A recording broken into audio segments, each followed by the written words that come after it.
Another day, another basketball stories na naman ang pagkikwentuhan natin. At ngayon nga ay ang pag-uusapan natin ang balitang pagkuha ng Los Angeles Lakers kay Day'Ron Sharpe. At ang balitang 3-team trade na magagawa ng Golden State Warriors.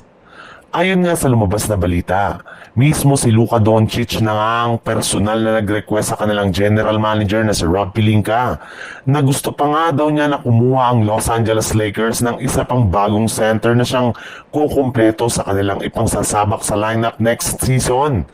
At base nga sa kalalabas pa lang na balita, isa nga sa mga nakitang bagong center na makukuha ngayon ng Lakers ay si Day'Ron Sharpe mula sa Brooklyn Nets sa pamamagitan ng isang trade gamit ang kanilang mga player na sina Maxi Kleber, Dalton Koenig at isang 2022 second round pick.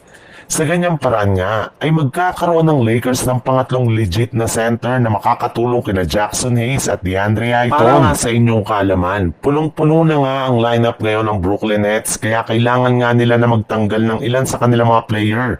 Kagaya na lang ni Sharpe at kapag nangyari nga yan ay may pagkakataon na nga ang Lakers na makuha siya.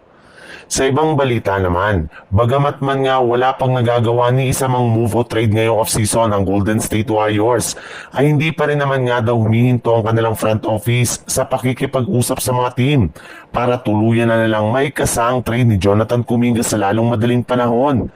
At simula ngang nang umayaw ang Golden State Warriors sa mga kupunan ng Sacramento Kings at Phoenix Suns, ay may ibang mga team na nga silang kinakausap katulad na lang ng Chicago Bulls since gusto nga nila dito na makuha ang isa ring restricted free agent na si Josh Giddey na hanggang ngayon ay hindi pa rin na naman nga pumipirma ng bagong kontrata.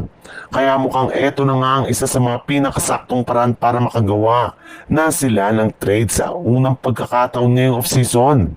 Meron na rin naman nga lumabas na isang proposal ngayon para maituloy ang kanilang trade kung saan makukuha nga dito ng Chicago Bulls si Jonathan Kuminga at Guy Santos. Habang ang Warriors ay masusungkit si Josh Giddey at isang future draft pick. Ang problema nga lang, mismong front office na nga ng Bulls ang nagsabi na papayag lamang nga daw sila na makipag-trade sa Warriors kung makakasama rito sina Moses Moody. Sa madaling salita, sina Moses Moody at Kuminga nga ang target na kunin ng Chicago Bulls ngayong off-season.